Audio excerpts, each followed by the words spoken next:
although Janet's okay. Well, Chrissy's cousin or sister came in later on, and she's not bad. I remember that.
Still got people joining, so.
All right, wait about 2 more minutes, and we'll go ahead and get started. And as people still join, we'll get them onto the the Zoom meeting here with us.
All right, we're going to get started.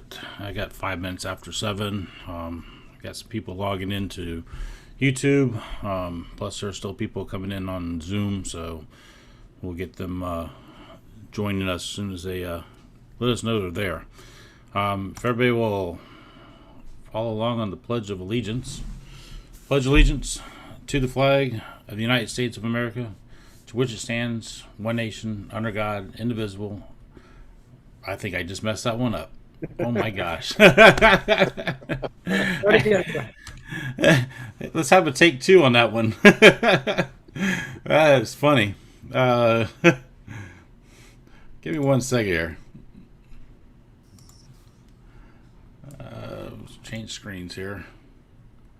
All right. Let's do this again. I pledge allegiance to the flag of the United States of America, to the republic for which it stands, one nation, under God, indivisible, with liberty and justice for all. All right. Man. It's only been 30 days since I said that one last. I already lost it there. But you forget this one, you know? Yeah. How embarrassing. All right, guys. Let me go around to... actually, let me stop sharing the screen real quick. Get rid of that one.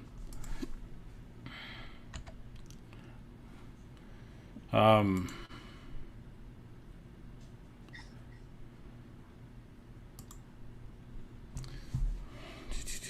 right, should be back.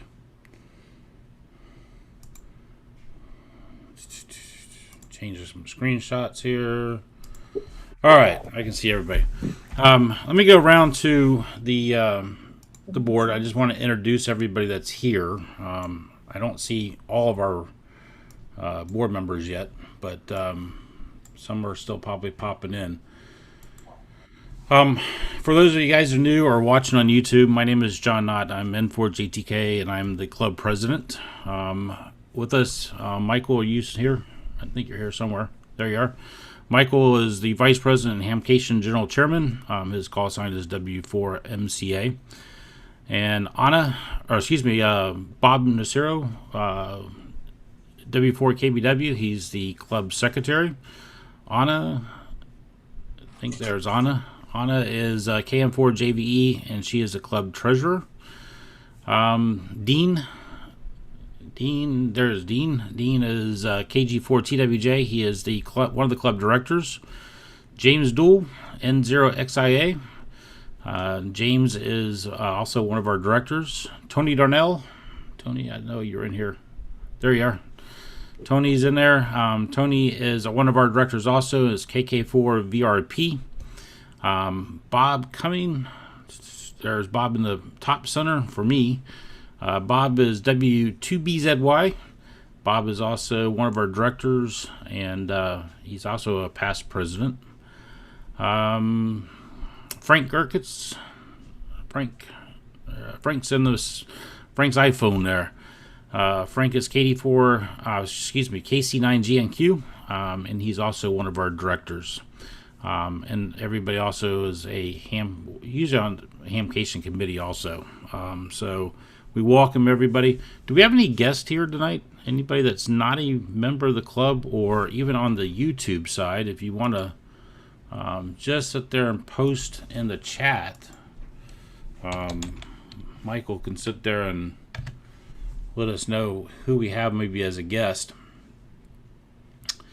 But if you are new to the club, we welcome you. If you haven't joined the club yet, we also welcome you to join.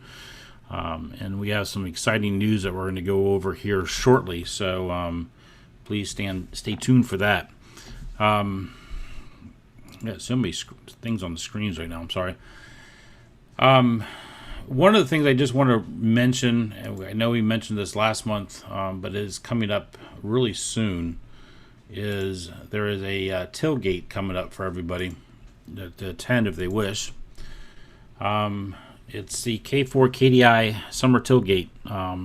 It's going to be at the South Conway Road Baptist Church. Address for that is 6099 South Conway Road, and it's coming up Saturday, June the 12th. It starts at as early as 6 o'clock in the morning, and it lasts till around noontime. There also going to be a test session. The Orlando Amateur Radio Club is going to be sponsoring the test session at the tailgate. The test session doesn't start till about 9 o'clock in the morning. Correct, guys, on that? I believe I was right on that one. It doesn't start at 6 a.m., so you don't have to get up that early to sit there and do the test session if you don't want to. But they are asking if you can at least pre-register or at least send an email to testing@oarc.org, and the VE guys will get back to you so they know who's coming. They can get some of that paperwork out of the way ahead of time and stuff. So we're looking forward to assisting the guys or Jack with his tailgate again this year, and providing them with a test session and stuff. So if you've been wanting to upgrade your license, because there has not been a whole lot of test session going on in the past 12 months, it's a good opportunity to do that is this month, and then we'll discuss what's going on for our own test session here shortly. But the information is there on your on your screens. Plus, it was in the newsletter that went out, and we look forward to seeing everybody at the tailgate. Alrighty, Paul Colton, are you here tonight? I saw you pop in there. Yes, I am. There you go, Paul. Do you want to take a minute and talk about what you wanted to discuss real quick? Sure do. Let me just make my room quiet so I can concentrate here. What happened? My screen changed. Oh, it's because I changed it. I spotlighted you so everybody sees you. Oh, okay. So at the beginning of last month's Zoom meeting, right when we started, right about now, there was a small rain shower that came over the house. That was a small cell, and I got hit by lightning. I lost power for approximately 4 hours, and when I got the power back about 11:30 that night, nothing worked. So what actually happened was I lost, and this is no order, this is just the way I got it written up. My DirecTV, I got the recorder box, which is the main box, and 3 satellite boxes. Every one was bad. When DirecTV came out, they had to replace everything and fix the antenna system. I lost 5 wireless telephones. So, I mean, that was an easy fix. Go down to the store and buy new phones. So that was all new phones. It was a combination of the power supplies being bad I opened a couple of them up, but there was nothing I can really do. Of course, there's chips in there. You know, everything looked good. You know, the chip was probably bad. And then the phones, I tried mix and match, but I couldn't get anything. Even the phone body was bad, or the handset. I lost 2 flat screen TV sets completely. I tried to fix those. One had burn marks. The power supply was working, but it was not coming on. So it was obviously a small chip somewhere. You know, these were cheap sets. So one in my room here, my office, and one in my wife's office. So I had to replace those sets. So that's 2 TV sets. I got a bed that goes up and down electronically, the power supply for it, which is just puts out like, I think 19 volts DC, runs the bed, and that power supply was totally dead. So I had to buy a new one of those from the bed manufacturer. My modem was shot. I think it made the Wi-Fi, but it wouldn't transmit.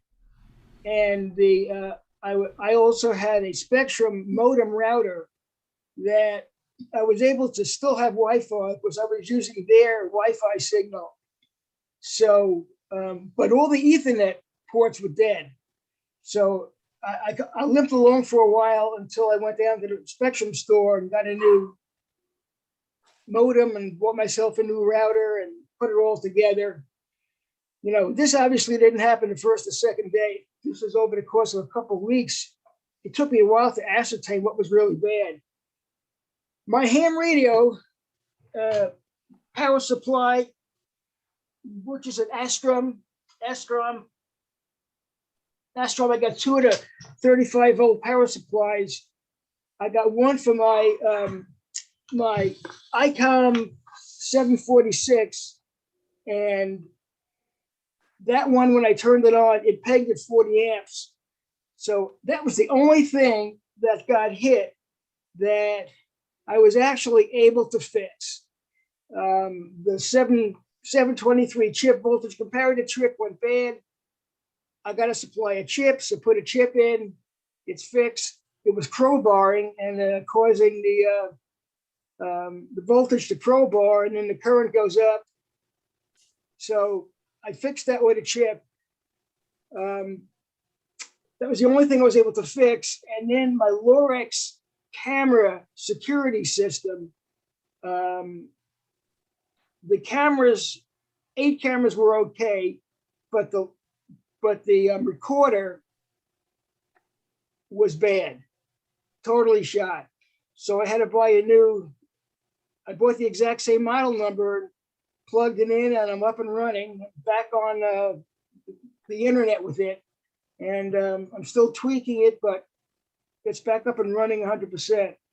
My roof antenna coupler in the attic, that I got an outside antenna for off-air stations. That antenna coupler went bad also. And I ended up just putting in a regular 4-set coupler, and that's working pretty good. So I'm real happy about that. And then, so all those things happened.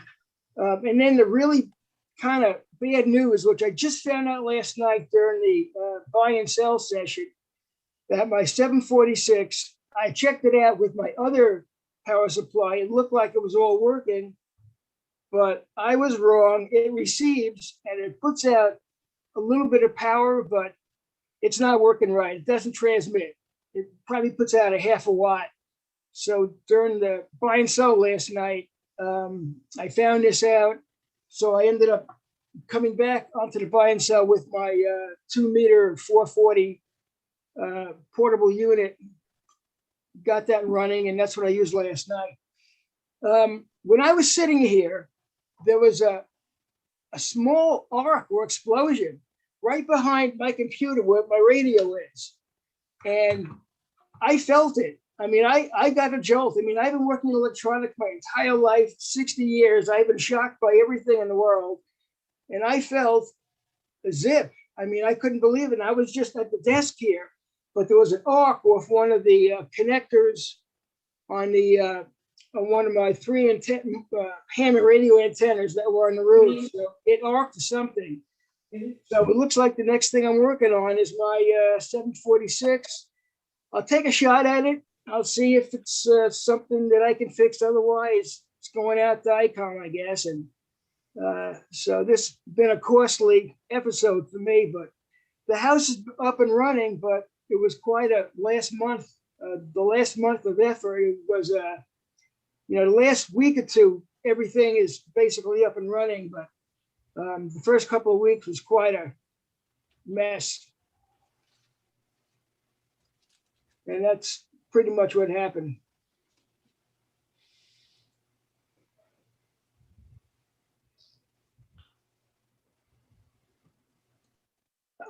I can't hear you, John. I'm sorry, I was muted. I said you must have lived out the east side of Orlando toward Downey Park, or out that direction somewhere. Right. I live just north of Waterford Lakes, right off Lake Pickett Road. But this was a tiny rain shower. I mean, I saw it on the radar. It was like the size of a dime, Yeah, maybe you and Dean could probably trade notes on lightning strikes, because poor Dean and Anna's getting hit a couple different times, I think, in the past couple of years, haven't you, Dean? Yeah, we had 2 hits that were within a year of each other, over $10,000 in damage.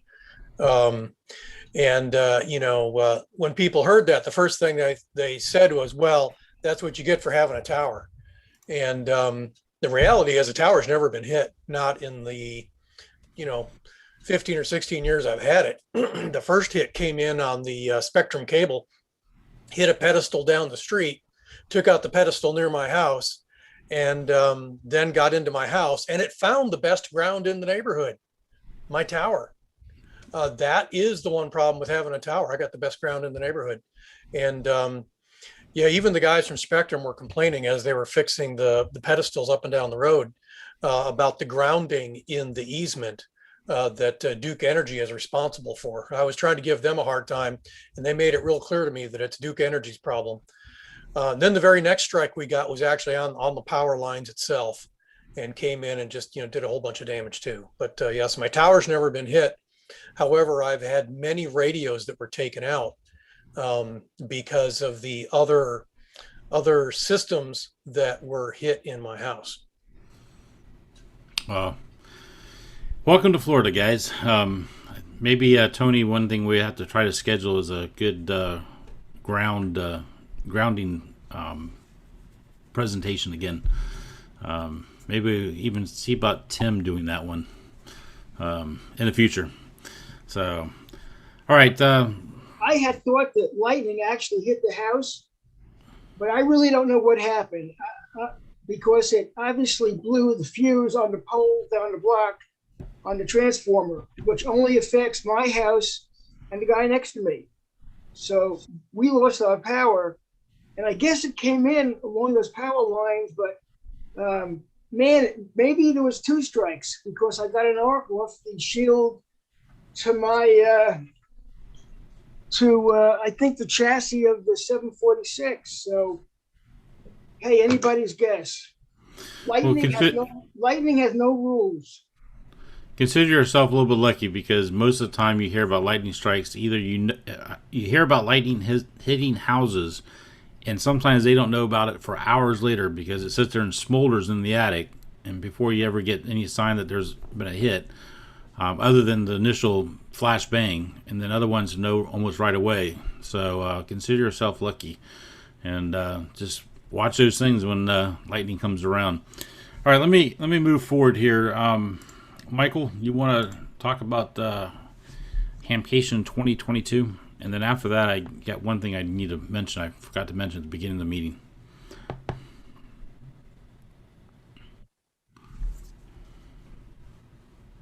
You might be muted. Oh, there. I'm sorry. I thought you were saying nothing. Okay. I got like 10 screens open here, so I'm trying to. Yeah. That's what I was doing. Go to the one that I want. All right. Just let everybody know, Hamcation is in full swing. We'll having our committee meetings already, but pretty much what I want to talk about tonight is some positions we have open. The committee is growing again. With Hamcation grows, the committee grows. So pretty much I put this out in the newsletter. I'll just go over it tonight. That I am looking for some chair positions and some assistant chair positions. To let everybody know, I think a lot of people's getting confused of what these are. These are not regular volunteer positions. These are year-round positions. We have monthly committee meetings. You'll be in charge of the committee or second in charge of a committee if you're assistant.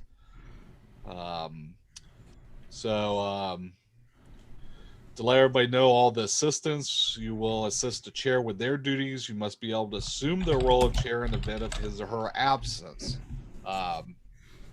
You will be next in line to become the chair. A lot of people don't understand that with the assistant chair. That's the purpose of it. You're learning the position to take over. So going through the list of what I have, these are going to be the chair positions that I have available. Publications, it's a new one.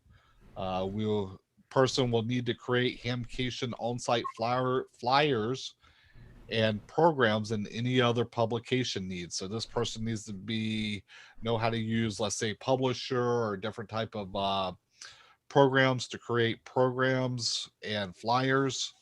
The next position is going to be the special event station. This person needs to be outgoing, easily interacts with strangers in a positive manner,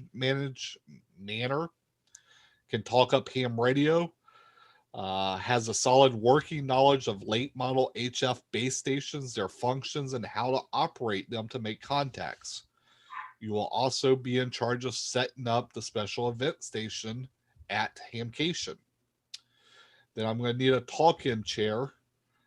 Area knowledge of Central Florida, keep up with road closures during the event, communicate info over our talk-in frequency, in charge of setting up the station at Hamcation. Those are two separate positions now. I have separated them. Then I will need the following chair positions. James is looking for assistant chair to help him in forums. You mean assistants, right? Yeah, these are assistants. What did I say? I'm sorry. You said the following chair positions. I'm sorry, the following assistant chair positions. James, you're not getting out that easy. Sorry. So these are assistant chair positions. Forums is looking for one. Going to help find and schedule presenters, help James in his duties. Need to have knowledge of audio video equipment, basic computer skills, just to help if the presenter needs help with video equipment of running a presentation. You have to be somewhat physically able to help set up the chairs, tables, and tear them all down afterwards. And be able to help any visitor's needs. Frank, with on-site tickets, will need help with assistant, help with ticket sales during the event, make sure all the booths are manned, and train volunteers on how to use credit card machines. Other duties would be to help get volunteers, help schedule them with Frank for the position or for the Hamcation. Julie will needs a assistant transportation chair, help with golf cart transportation during an event, help with scheduling of volunteers so all carts are manned, help pick out routes of how the golf carts are going to run. And the bigger one, of course, is IT. This one's a little more lengthy. IT's tasks mostly involve setup and support on on-site systems during an event. Some of the typical tasks include setting up mesh network. We use that for the prize and info displays around the fairgrounds. If everybody remembers the TVs that are in the buildings, that's how the info gets to them. It's actually a mesh network that IT sets up. Assist in setting up the forums, audio visual streaming, hardware, software. For vendors, just help with the fairgrounds Wi-Fi, provide connectivity issues that might encounter. Tickets, point of sale tablets, mostly involves Wi-Fi connectivity issues. Set up and support the Hamcation newsletter sign up kiosks, PC, and then tear down and packing up of all the equipment on Sunday, and various other technology issues that always presents themselves during the event. So if you are interested in any of those positions, please email me at chairman@hamcation.com, and I will get back to you. Also, to let everybody know about these positions, this is a good way for your club to earn more money. As everybody knows, we do give out the donations every year. And by being a chairman or assistant chairman, you are putting in more hours than just volunteering during the event. And all those hours go toward the nonprofit of your choice when you donate your hours. So let's say if you work the week of Hamcation only, you could easily work from 4 hours to 40 hours, depending on how long you work. But most of our chairmen put in a minimum, usually of a couple hundred hours on the minimum side for the year. So this is a way that you can help give back to your local club. That's all I have. All right. Thanks, Michael. Does anybody have any questions or want to ask Michael any questions while he's here? We'll give you a floor for a minute or two. If not, you can always email him directly and he'll be able to respond to you. Like Michael said, Hamcation is growing, so we need all the help we can possibly get. We greatly appreciate it. The one thing I just want to mention real quick, and I meant to do this at the beginning of the meeting, I totally forgot until just now. I'm sure a lot of you guys that are on YouTube or on Zoom right now remember Ralph Betts, W4ORL. Today is the 3rd anniversary since Ralph passed away. So I just want to say real quick, we do miss him a lot. A lot of us who hung out with him all the time, excuse me, sat there and talk about it all the time. We kind of like Ralphisms, if you will. Things that he'd say, things that he mentioned, and we always bring it up. Dinners. So it's been a lot of fun, kind of remembering him in a positive way of his humor and stuff. If you knew Ralph was very humorous, liked to play jokes. Did a lot of things, and did a lot of things for the club. I mean, he was our OARC minion. Yeah, he was. Definitely was. So I stood up for him. Yeah. Yeah. That was one of his jokes to Bob. He always told Bob to stand up, Bob. So, but yeah, we definitely miss him. So it's been 3 years. It's hard to believe it's been 3 years already. So, all right, let me go down the list here. What else we have to discuss? Go around to club updates real quick, and then we're gonna go into what everybody's been wanting to hear about. A couple different things. So let me go around to the clubs. Anybody from QCWA in here tonight? I think Rich is on vacation. QCWA. How about Lamar's? Anybody from Lamar's? So want to talk about Lamar's real quick if they're on? Not hearing anybody. Oh. Their actual meeting tomorrow night at the Winter Spring Senior Center. I'm sorry. Say one more time. My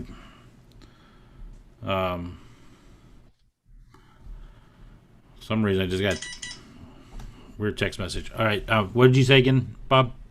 They will be meeting, having a in-your-face meeting tomorrow night at the Winter Spring Senior Center. I think it's also on Zoom also, but they will be an actual live meeting tomorrow night. Okay. That's good. Things are starting to get back to normal for a lot of the clubs now. John, can I add? This is Harry. Hey, go ahead, Harry. I just joined. I just was reading an email. Besides being in person, they're also going to have a Zoom call set up tomorrow night. Sounds like a good plan. All right. Jerry, you in here? You guys started to meet yet, or thought I saw Jerry join? Unmute your mic, Jerry. I'm trying to read his lips, and I'm not doing a very good job. How am I doing now? There you go. Okay. Yes, we're having our first meeting of the year, and it will be at the Fire Museum, and it's next to the Science Museum in Lock Haven Park. It's off Princeton Street. We're going to have a tour of the antique equipment and fire trucks. And Dick N4ORQ is going to have the tour. And following that, we will have our business meeting and our yearly election. So this is an open meeting. You're all invited, and we'd be glad to see you. And believe me, the Fire Museum is worth going there and looking at. And Dick does a nice job on it. So that's it. Back to you. What's the date of your meeting? It's the 15th, June 15th at Oh, okay. 7 p.m. Sounds good. We'll put it in our calendar now. Good. Calendar's going to start filling back up again, I can tell. That's going to be a live meeting, incidentally. Yeah, definitely. All right, appreciate it. Let me go to who's next. Anybody from Clarkona Cert? Bob and CFRA? All right, am I unmuted here? Yes. Okay. Jerry, I don't know about that meeting. I'd love to go. Maybe I can host the Traders Net from that remote location. I don't know. It's a Tuesday. Anyway, I checked it out. Thanks, Jerry. Central Florida Repeater Association is still meeting the last Wednesday of every month, approximately 6 p.m. Like I say, John and Michael get there like a day early to make sure it's set up right. At the Perkins at Forsyth University. And the last Wednesday, about 7 o'clock, we'll have the impromptu meeting. Repeater is still working downtown, 443075, up 250 feet on the air. It's fusion and analog. And that's about it, John. Okay. And by the way, we weren't the first ones at the last meeting. There was several people there before we were. Oh. So, all right. Let's see who we have next. Is Ken Lyons in here tonight? Larry, are you in here for radio scouting? Yeah, John. We still need volunteers for every weekend, every Saturday in October. We're doing the wave stuff up there at Camp Anochi, especially the third weekend for Joda. We also are taking donations of garage sale items. We've got a booth at Treasure Mart right now for 2 weeks in Eustis, and then it's going to go to Bartow. And anything that anybody can donate that, unwanted garage sale items, they can donate to us, and that's going to help us to discuss for events, cover the radio testing and radio equipment. Any further information on that, you can contact Ken on that one for the garage sale items. Okay. Appreciate that. Let's see. Rod, anything from the Shriners? Yeah, we had a meeting last week. I hope you can hear me. I see the little side panels on the side, but I've lost all the main video. We hear you. Okay, good. We had a meeting last month, a week after this meeting, in fact, and we've discontinued the idea of having something in the spring, but we're working on our usual time in the fall, probably in November, maybe the first or second week. and that's still being organized. We just didn't feel it was time to organize anything because we're already in the rainy season or thereabouts. So that's all I've got for the moment. Thank you. Okay, not a problem. Bob Seed, anything from Wake Signal? I haven't heard from George whether they're going to schedule their first meeting, but I wouldn't doubt that they're going to have one probably early in the summer. And I think it's going to be at George's QTH K4RSV's house over in South Orlando. Okay. All right. Any updates and stuff? We can always put it in the newsletter too. So any of the meetings here for any of the clubs, we can always add it to the newsletter. Let's go. Anybody from AMSAT? I don't think I saw Lou in here tonight. How about Deers? Anybody from Deers? Not seeing anybody. Lake Amateur Radio? Not seeing anybody from Lake Amateur Radio. Seminole Aries? They have not started their face-to-face meetings yet, although I would anticipate that probably very soon is going to be their first face-to-face, maybe even this month. It's up to Bart. Okay. All right. Osceola Aries?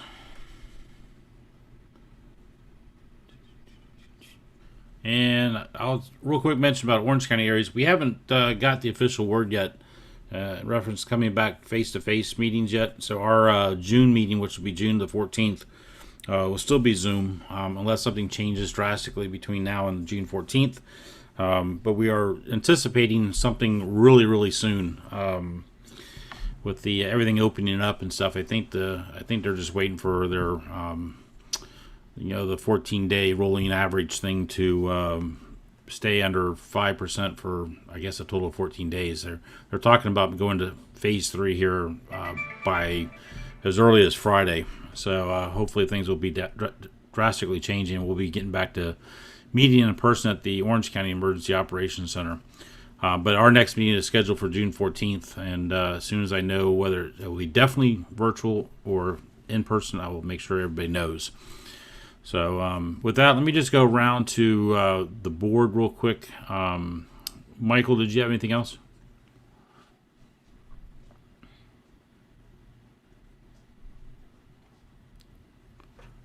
I didn't know if... Sorry, no, I was switching screens again. Okay. No, I'm good. Okay. Anna? Nope, I'm good. And Dean, while you got your microphone open? Nothing new tonight. Okay. Bobbin? Nothing more. All right. Bob C?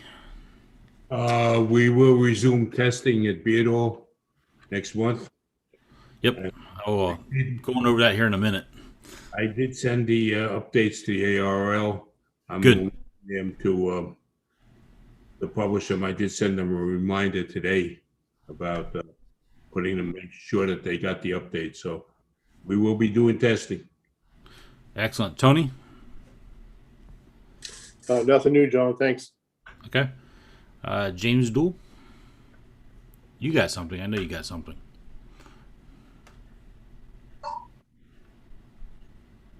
You're muted yet. There you go. I did click it. I wanted to report that every repeater is back up, but I can't. Darn it. But anyway, for several years now, the 147015 repeater out in Pine Hills has been off the air. And this weekend, last weekend, it's back up. Tone of 1035, it's fusion capable, and I've also moved the wires X to that repeater. So now the 14676, which is still dual mode fusion and analog, it'll still be that way for now, and probably will. I don't think there'll be any more problems now that it no longer has wires X. The 14682 D-Star is off the air, and that was my fault. Broke the connector on the antenna as I was trying to get it mounted back on the wall from the winds 2 weeks ago, because it came off the wall. But Bruce, WR4B, and myself are going to go up tomorrow and see if we can repair the antenna by replacing the connector and get it back on the air.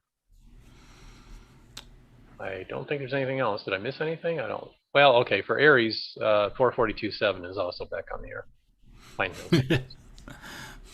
Almost. Maybe tomorrow you can officially say you get everything back on the air again and running. Yeah. Keep your fingers crossed. Yeah. Other than that, nothing else to report. Thank you, folks. Yep. Frank G. Nothing here, John. All right. And Frank T. Frank T joined us. Yeah, I have two things. I had updated the firmware on the Lamar's BridgeCom repeater. So if anybody has a BridgeCom repeater that needs the latest firmware loads, I do have that software, and it is ubiquitous to the different bands. So that resolves a lot of their repeater issues. And the other thing I wanted to do is in going to the storage unit and seeing the donated equipment, I want to get out there and get rid of stuff that's not usable anymore and inventory what we have so we know what we're working with going forward as a club. That's it. Okay. Appreciate it very much. All right. Let's see here. I think that's it on the board members. Okay.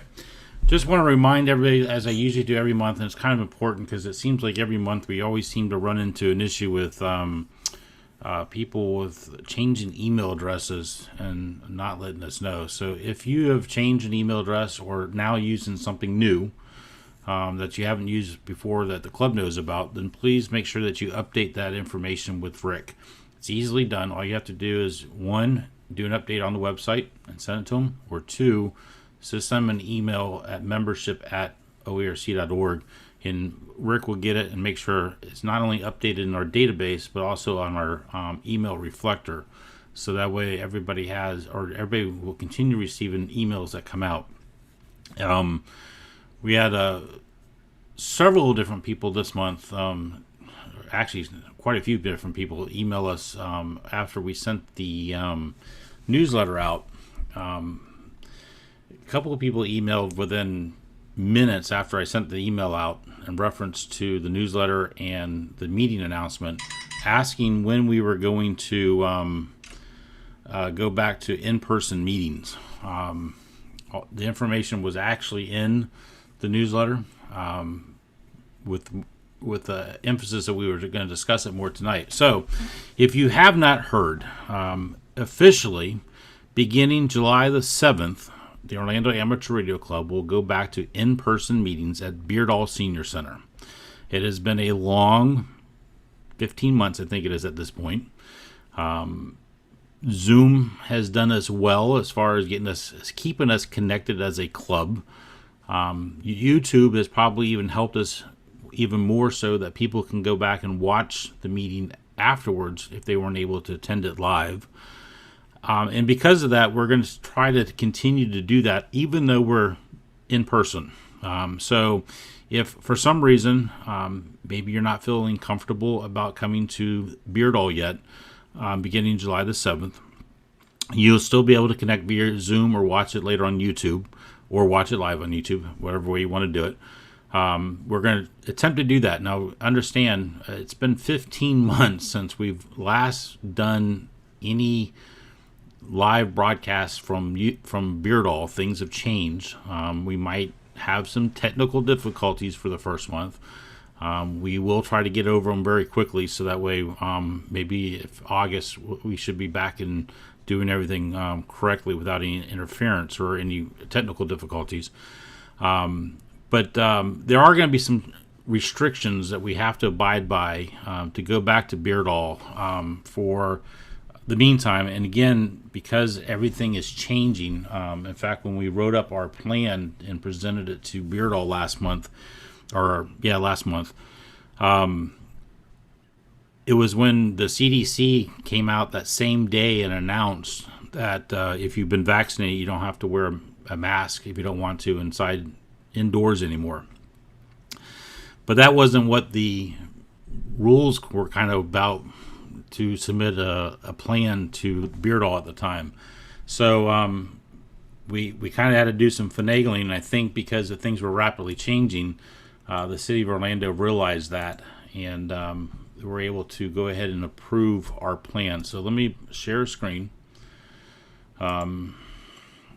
So if you are planning on coming to Beardall next month for the meeting, now meetings next month, will start back at 7:30. Instead of 7 o'clock, we'll be going back to the 7:30 start time. So that way people are able to get there after work. Some people go home to eat dinner first, then come to the meeting, and allowing people to do that. If you can just kind of visualize, if you were at Beardall before, the multi-purpose room, which is the big room that OERC has been holding the meetings at for quite some time. Over here by where it says card table actually would be the area that trying to find one thing here. See if that works. Right here by it says card table. We also is the door that you enter the room at. Because the CDC says that we can reduce the social distancing down to 3 foot between individuals, we had to submit a plan to allow us to get into the room about how we were going to set up the room for the meetings. So the chairs on the back wall technically will be for board members for right now. So everybody's toward the front of the room.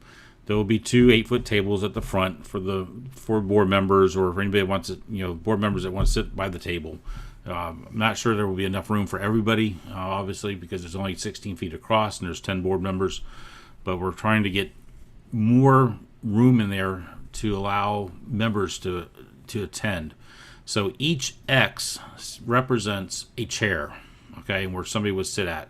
A 3-foot space, a chair, a 3-foot space. In this case, the big black square is the columns that are in the multi-purpose room that kind of hold the ceiling up, so you can't move those. They're going to be there. So a 3-foot chair, or it's 3-foot distance, and a chair, card table in between, which is a 3-foot distance. And this card table is going to hold the projector, the computer, and stuff, so that way we can still bring in Skype, bring in presenters monthly, and you guys who are still rather attend the meeting by virtual means are able to do that. So again, 3 foot across, and all these are chairs all the way down to the back side of the room.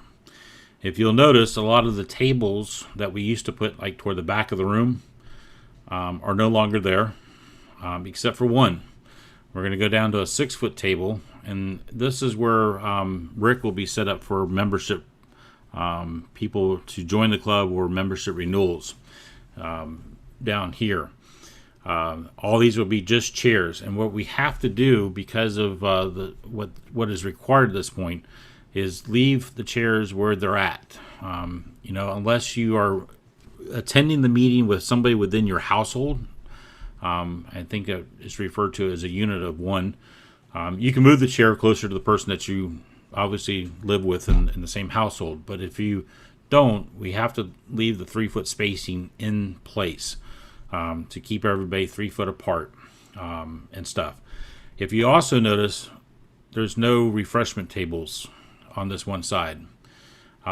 For the time being, and only temporary, the board has decided to suspend giving out refreshments at the meetings, so we can get more chairs in here for more members are able to attend and feel that be able to attend safely. That could change between now and July 7th, depending on what happens, and if a lot of the other restrictions are removed. But we'll have to wait and see. We're hoping that maybe no later than August or September that we get back to having a normal meeting. By normal means, chair spacing and bring back the refreshments and stuff. The CDC requirement, or saying that if you are fully vaccinated and you can attend or be inside with other people without mask, it does apply. If you feel that you are better with having a mask on, we'll have masks there that we'll be able to hand you. If you would like to have a mask, we'll have hand sanitizer there to be used if you feel like you need to use hand sanitizer or want to use hand sanitizer. So it's really up to you guys. Nobody's going to ask anybody because obviously we can't do that within the state of Florida. Nobody's going to ask anybody whether or not they're vaccinated, but we do want the honor system as far as if you're vaccinated, don't want to wear a mask, that's fine. If you still want to wear a mask, that's up to you. That's your decision, your choice, and nobody's going to say anything about it if you do. So this is getting us back into having meetings in person again. It's been a long road to get to this point, and I hope nothing changes so that we can continue doing meetings and things get to be less restrictive as we move forward continuously. So those are the big things. The board will be meeting back in person starting with the June board meeting that comes up 2 weeks from tonight at Beardall in room 3A. The same thing is going to be applying with the board. We'll have our spacing on the tables to keep everybody 3 feet apart. We'll also have some chairs in there that are just 3 foot apart for anybody that wants to visit during the board meeting. Board meetings will start at 7 p.m. Like they did before. And we'll also have Zoom set up for the board members who want to stay socially distanced, virtually yet. And it's also an opportunity for us to test some of the Wi-Fi capabilities at Beardall. There's been a lot of changes at Beardall. We've heard a lot of reconstruction, remodeling going on there. We don't know about the Wi-Fi. We'll find out coming up in the June board meeting, and find out if there's some things we might have to do to make sure that we can do a Zoom meeting and presentation without any issues at the July meeting, membership meeting. So it's like I said, it's been a long road to get to this point. We're looking forward to it. We definitely want to get back to the point where we can bring back refreshments, but at the same time, we want to make sure that we have ample space for any of the members that want to attend. I think at this point, if I remember correctly in our plan, this allows for about 67 people to attend a meeting. If you remember, for those of you who are at one of our last meetings, like in February, March of 2020, our meetings sometimes go anywhere from 50 to as high as I think we've had 85 people in that room. So this kind of limits us to 67. If we didn't remove the refreshments, it would limit us to even less amount of people there. But it's much better than what it was when they first started talking about allowing people back at Beardall. They were only allowing 10 people per room and stuff. That would be if the entire board showed up, nobody else would be able to come to a meeting. So it was not worth trying to even go back until this point. So we're looking forward to it. It's been, like I said, a very long road, and can't wait to get back to being in person, be able to do our door prizes, see everybody, be able to sit there and just be able to sit and talk with people again. It's going to be exciting. Does anybody have any questions? Hey, John, this is Ed. I like the plan you've got there, but question about testing. Is there a plan for testing too, for spacing and all, or? Yep. Okay, thanks. Yep, I'm going to go to that one in just a second here. I just want to make sure first there was no questions about the meeting. Just trying to scroll so everybody can see. It's a bunch of X's. X's represent chairs. So, all right, let me switch to a different plan.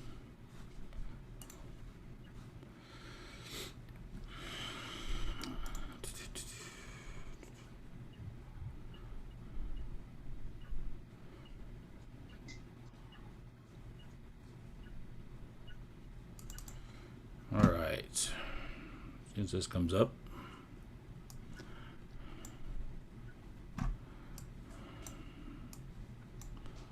Okay, come on. There we go.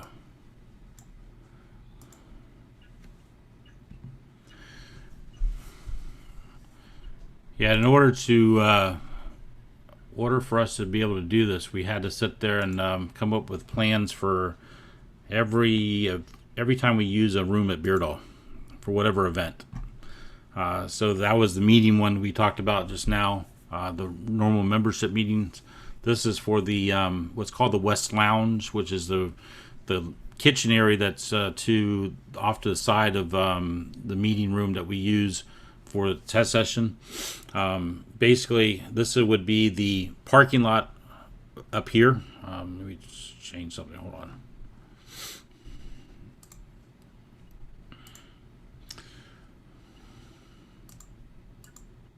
The parking lot would be outside this area, the windows. We would have 8-foot table, 2, 4, 6 8-foot tables, and 2 people per table, keeping everybody 3 feet apart. And then we would have 2 8-foot tables at the front, which would have the required examiners, the 4 examiners, and then of course we would have 1 or 2, whatever's required to move around the room to, watch over the people that are taking the test. Now, there is one stipulation. We could have gone as early as tonight back to Beardall, but I only got this information last week and didn't feel it was quite enough time to get it out to everybody and also to put the notifications out about testing. The testing, or the West Lounge, is still under remodel. He believes it might be done by the time we come to July 7th meeting, but if for some reason the West Lounge is not finished yet for the remodel, then we will move testing to another room in the Beardall. They'll move it for us, and it'll be set up pretty much the same way. So you'll have 4 examiners and 2, 4, 6, 8, 10, 12, roughly as many as 12 people taking the test at the time. And this will be set up this way until obviously it relaxes some more. Does that help answer those questions, Ed? Yeah, that does it. I guess when they come in to register, there won't be a table outside for that, right? Yes, there will be. We didn't put it on the actual map or on the plan here, only because that table, as soon as testing is done, will be taken down and then put away, so that way we can make sure we have enough chairs for the membership meeting. Thank you. Good plan. We could use a couple of card tables, John, if we need to.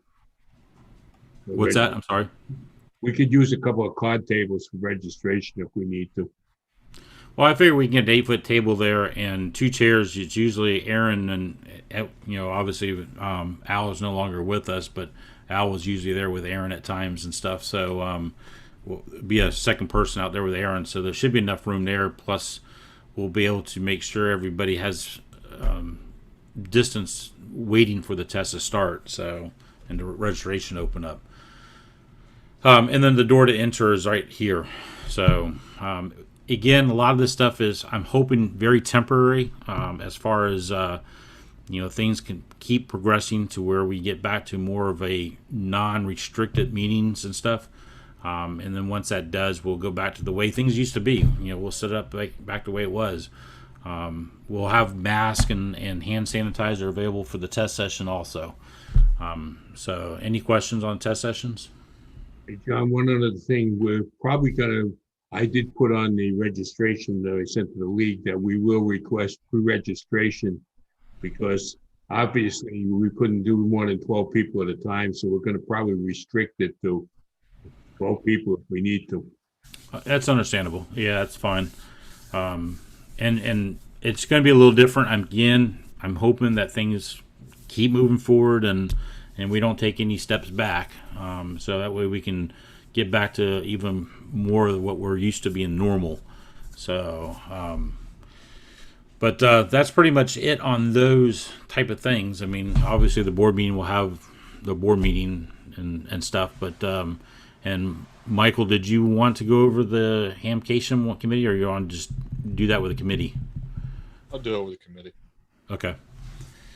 All right. So if no other questions on that, and the biggest thing is just please remember, when we do get back to having in-person meetings in next month, the chairs where they're at when you come into the room, please keep them there in that spot. Don't start moving chairs all around unless you are sitting or want to sit next to the person that you obviously live with in the same house.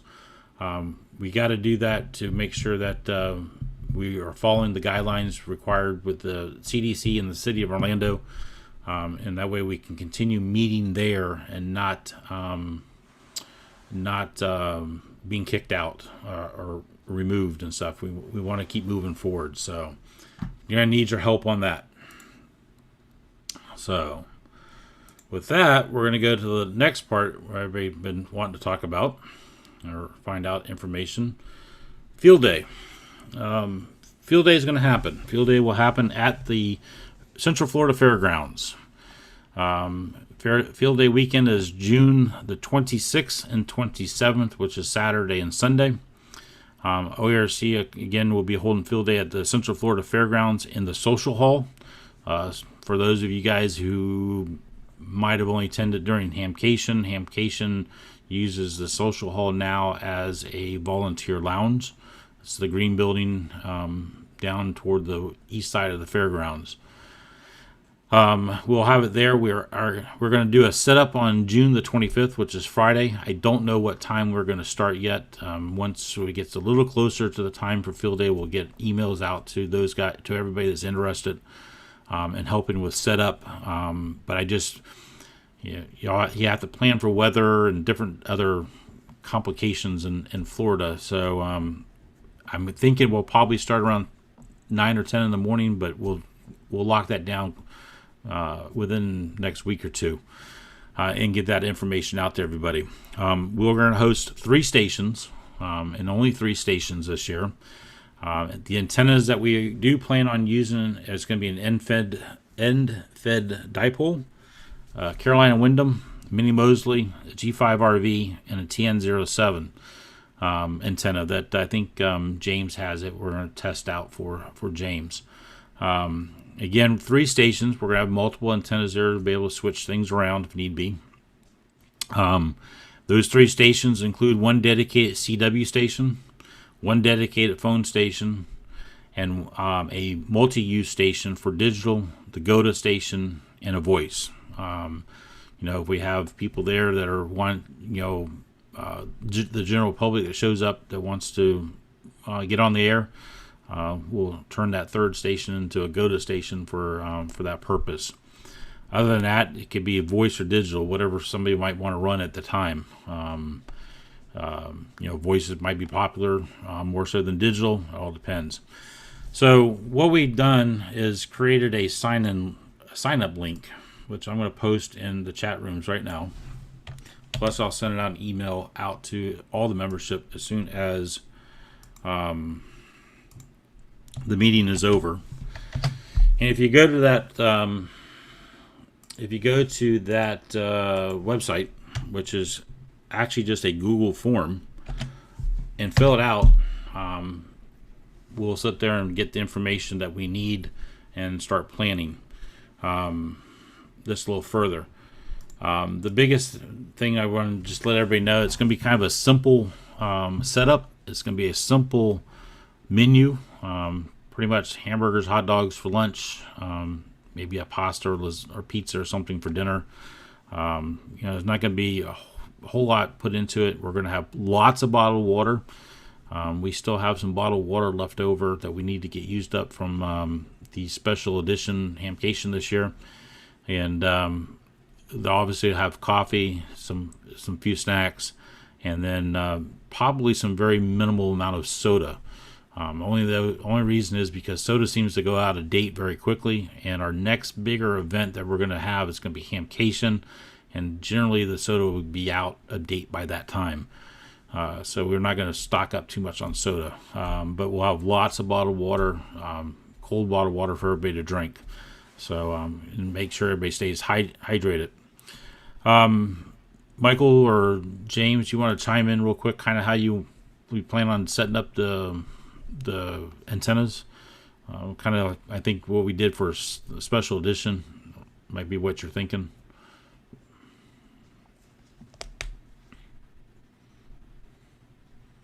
Everybody's looking at screens. Yeah, I know.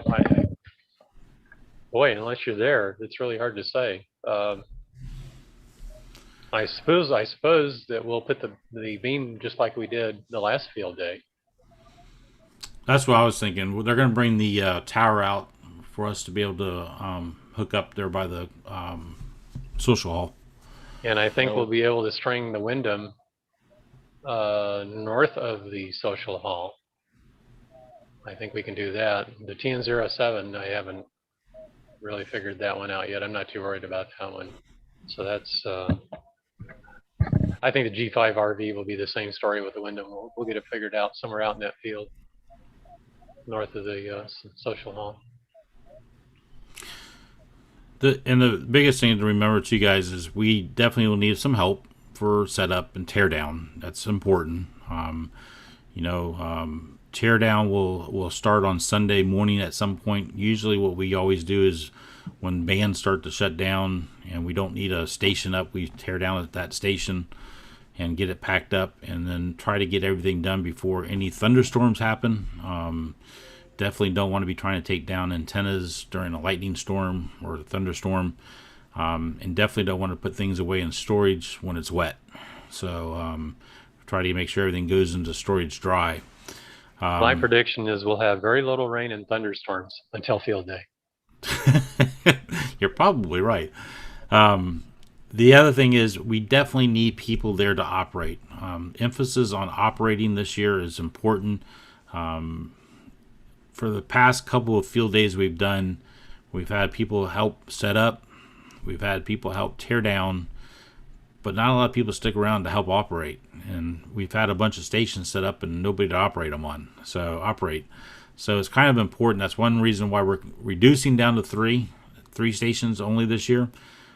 Also because of COVID, things are just now opening up. We weren't sure exactly how many people would be willing to come out to field day. But a lot of the feedback I've gotten already is people want to go out to field day and operate. They're ready to get out and do something. So it's important that please take a minute, fill out that registration form so we know who's going to be there. That also helps to make sure we have plenty of food for everybody. We definitely don't want to sit there and only have 3 dozen hot dogs and 6 dozen people show up. So it doesn't do well that way. But we want to make sure we have plenty of drinks for everybody and stuff. So please, it's important that we have operators. Operators for the time it starts at 1,400 hours to 1,400 hours the next day on Sunday. If you'll notice, I kind of put down 1,300 as the first starting shift for operating on Saturday. And that's the main idea, is to get people in place, make sure they understand what needs to be done, logging software, how to use it, all those type of things are taken care of in advance before the start of field day at 2 o'clock. I hope that kind of answers a lot of the questions in reference to field day. If not, we're here. Please ask those questions. You can throw them in the chat. You can unmute your microphone and ask us. You can send us emails, whatever you want to do.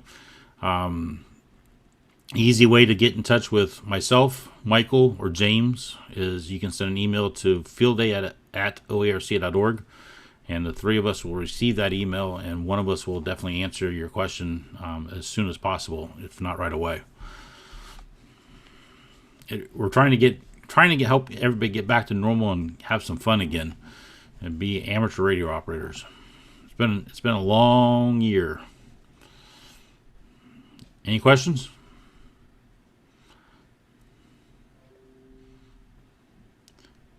Oh, it's almost like crickets. Everybody's so excited they don't know what to say. Michael, did you want to add anything to that?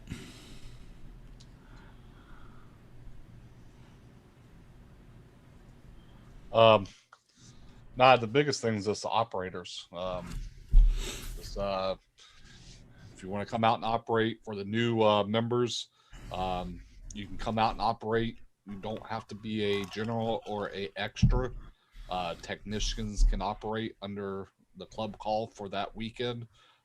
Good time to come out and learn HF radios.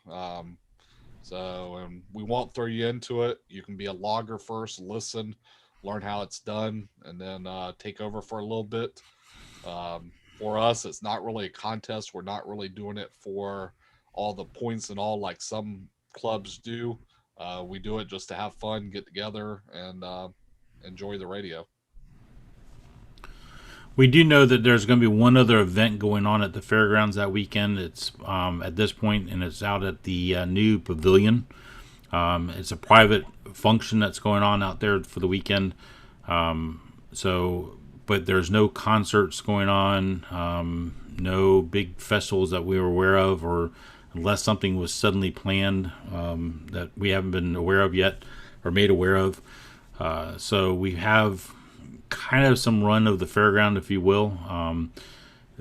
Probably the best place for everybody to park would be right outside the social hall, which is usually the handicap parking for Hamcation. You can come right into the social hall. That also helps minimize gate access or worrying about gates being open or anything like that there. But if you please, like I said, fill out the form. We'd love to see everybody out there. You know, it's been a good long year, and it's good time to start getting things back to normal, and to come out and have some fun and stuff. Hang out with us for a while and operate and make some contacts. Get on the radio. Can you say the dates once more, please? Yeah, the actual field day weekend is June the 26th and 27th, which is Saturday, Sunday. Obviously, we're going to start setting up some antennas on the 25th, and all that is on that form that you guys will fill out.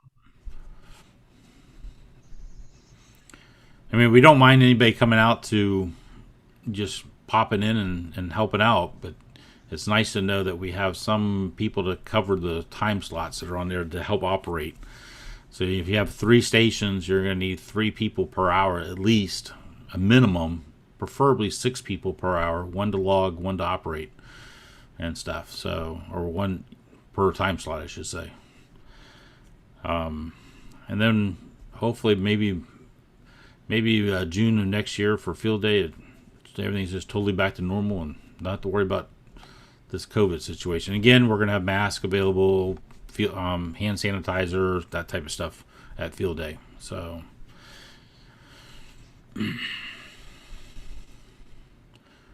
wow, everybody's quiet tonight. I thought everybody'd be more excited about getting back together. It's like getting the band back together. Fred, go ahead. It may be a premature question. Do you know what kind of radios we're going to be using? The only reason I ask is I have my own headset and everything with my current situation, and if it's an ICOM, I can bring my own so I can use that. Just curious. Yeah, I mean, as far as headsets, if anybody has headsets, bring your own headset if you like. If you have adapters, any special adapters, whatever, you might want to bring those too. We will have headsets there. We will have alcohol wipes and stuff like that there to clean the headphones. Want me to get Tinker in, or you got food for him? I'm sorry. Sorry, John. I was talking to my wife. Oh, I thought you were asking about food for the field day already. No. Some of the radios I know we'll probably have out there is a Yeezy or a 991A. We have 2 either 746. Yeah, 746s, 756s, and FT950 we talked about, and I'm sure if somebody else has a radio they want to bring in and plug in, they can. Just hopefully that you have whatever pigtails you need for headphone jacks and stuff like that there to help get 2 people plugged into the same radio. So we'll have a lot of that stuff. Again, out there we'll have the alcohol wipes to help sanitize headphones in between use and stuff. So all that should be provided. Thanks, John.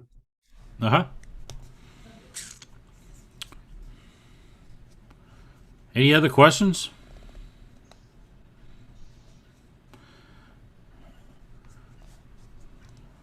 Well, it's going to be a little bit shorter meeting tonight. We don't have a actual presenter tonight. I have to sit there and say real quick, Tony's still on here. Tony has been taking over and helping me with lining up presenters for the OERC meetings, for future meetings.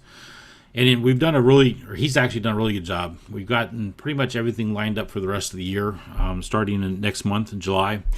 So next month's meeting obviously is Wednesday, July the 7th. Is going to be starting at 7:30 at Beardall. Okay. Our guest speaker actually will be Rich Wilson, who's a club member. Rich Wilson's call sign is WR4RW, and he's going to do a presentation on FT8.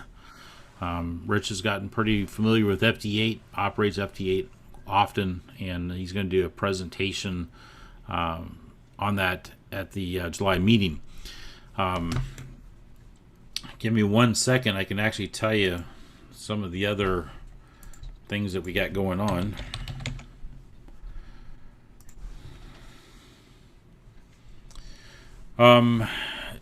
August, we're going to have a virtual tour of the Asheville Radio Museum. This is kind of an interesting tour. It's when you think of radio museum, you're thinking, okay, AM, FM, old radios, that type of stuff. And it probably has some of that in it. But what's unique about this Asheville, and this is Asheville, North Carolina, Asheville Radio Museum, is they also have a whole section of amateur radio in their museum. So we're going to do a virtual tour for that. They actually approached the club about doing this. So we're definitely looking forward to that presentation. And check that out. September meeting is going to have Tim Duffy. Everybody know who Tim Duffy is? Tim Duffy is the CEO of DX Engineering, K3LR. He's a big contester also. He's going to do a presentation on grounding and bonding.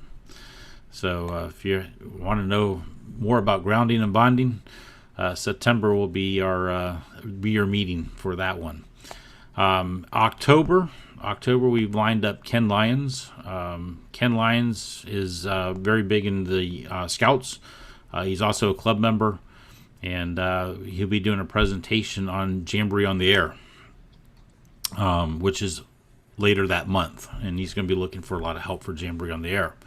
So he'll be doing a presentation. November, we're still lining up. December, we will not have a regularly scheduled club meeting. That is the month we do our Christmas dinner. We were lucky enough that 2020 we were able to get a Christmas dinner in safely. And it was actually pretty well attended. I was really happy to see the amount of people that did attend it. So in December, we'll have our Christmas dinner again, and more details will be coming out on that. Probably as early as August or September, right, Anna?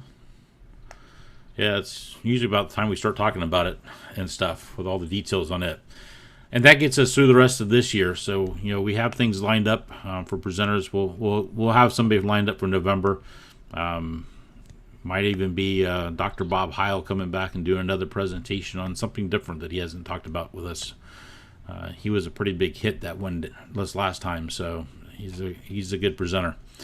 So I think that's pretty much it.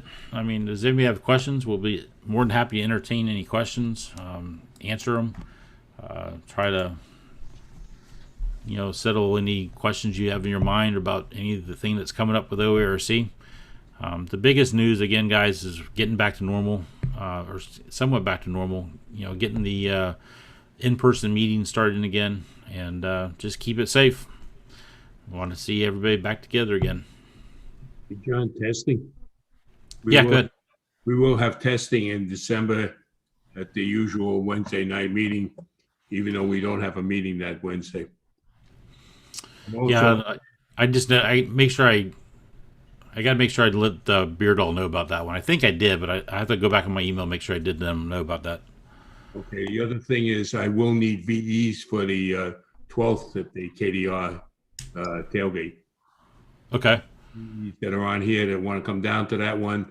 We're going to probably start setting the room up for testing probably prior to 9 o'clock, so we can begin testing around 9:15. Okay. Hal just joined us. Oh, Hal Prosser. Mr. Prosser's there. Okay, it's fine. And if you want to put an email out to the rest of the club, you know, through the email reflector, you can do that. You know, looking for more volunteers for BE volunteers. I'm sure we'll probably end up being down there that day. It's this coming, or not this weekend, next weekend. So, anybody else have any other questions?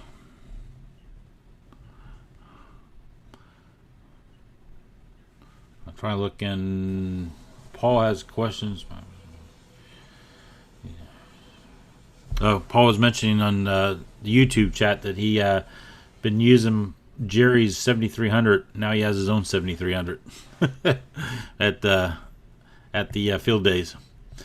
So I look forward to seeing everybody. I really do, and like to get things back to normal again. So I'm hoping field days will all attended. So it's been kind of on the fence about it because we just didn't know what was going on with the virus and what everybody felt about getting back together. But so far, a lot of the positive thing is everybody wants to get back together. So, all right. If I don't have anything else, does anybody have anything else? How I know you just joined us, but it was kind of a shorter meeting night because the big announcement is getting back together again for in-person meetings starting July 7th, and then field day, talking about field day. So hopefully, are you local or are you still in Oklahoma? I was local last month, but I'm in Oklahoma this month. Oh, yeah, we couldn't meet last month, unfortunately. I would have looked forward to it. Would have been great. Yep. Cool. All right, guys, that's all I have. I mean, unless anybody has anything else they want to talk about, feel free to chime in. We'll be here for a few minutes. If not, I will probably go ahead and end the YouTube live stream, but we'll be here on Zoom for a few minutes if anybody has anything they want to talk about. Thank you, everybody. And don't forget about next month's meeting.